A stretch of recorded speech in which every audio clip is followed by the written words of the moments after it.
My name is Dustin Treger, and my presentation is on the invention and evolution of the computer. We'll start here with the introductions and move this way. Hi, my name is Treger. I'm Gianna. I'm Daryl. I'm Carmen. I'm my grandpa Stuart. Perfect. All right, moving on. So, you might be asking, what is a computer? Well, there are many different kinds. As you know, let's go back. Here are some of the main types of computers. We have a cell phone, kind of a tablet, also some on a laptop, a desktop computer, and a supercomputer. Probably not something you see very often, this one down here, but these few right here should be a bit more familiar.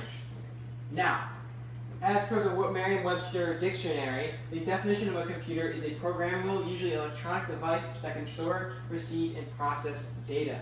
That is the dictionary definition. However, the first computer, actually originating from Latin, meant just someone who computes. The word computers kind of shifted the dictionary definition around very, very often.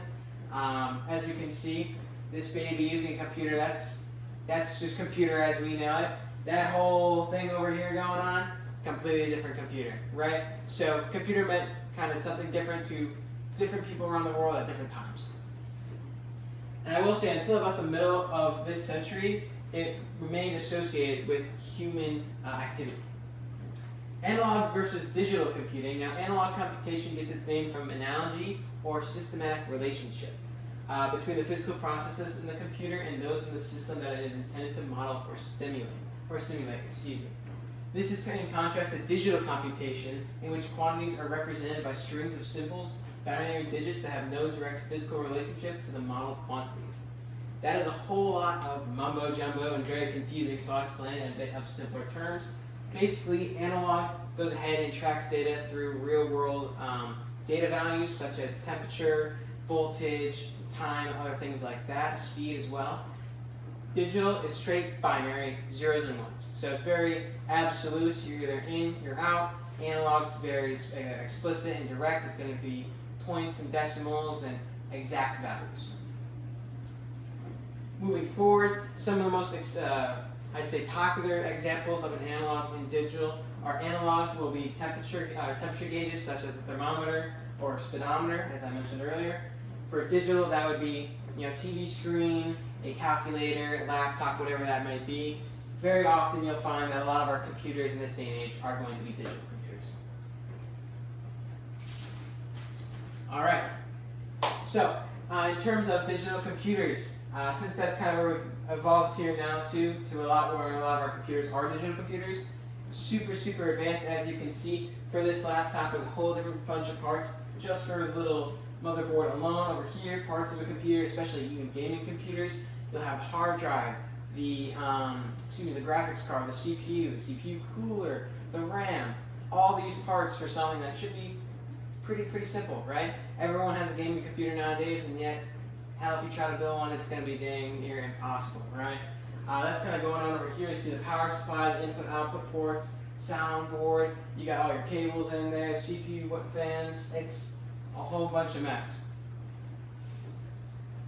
Now, digital systems, while powerful, rely on predetermined rules and logic, limiting their ability to handle complex, ambiguous data.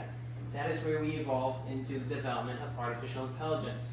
The rise of AI has extended these capabilities further, amplifying human cognitive power by enabling machines to learn from data, recognize patterns, and make decisions autonomously. Basically, what that means is that we're almost turning in AI back over to analog, which is how our brains function more so, instead of digital, right? So we've decided to use digital for binary computations in terms of computers, like desktops, tablets, phones. However, when it comes to more advanced, we move back into analog, similar to our brains. My final remarks are, here are some of our most advanced AI technologies that are most commonly used in this day: ChatGPT, Grammarly, and most recently, Google Via. Now, I don't know if many of you know what Google Via 3 is. It's actually a very interesting software that was programmed by Google, who you basically say prompts and it will completely spit out AI-generated videos that are hyper-realistic, almost indistinguishable from complete reality. So, and that's all been done through analog computation. Grammarly, analog computation. ChatGPT, analog computation. Like I said, a step back for a step forward, right? This is where I see that we've evolved through to computers. Computers are going to keep evolving, and in my opinion, I believe that will be through AI and through artificial intelligence. Here is my works cited, and that is the end if I can get some applause.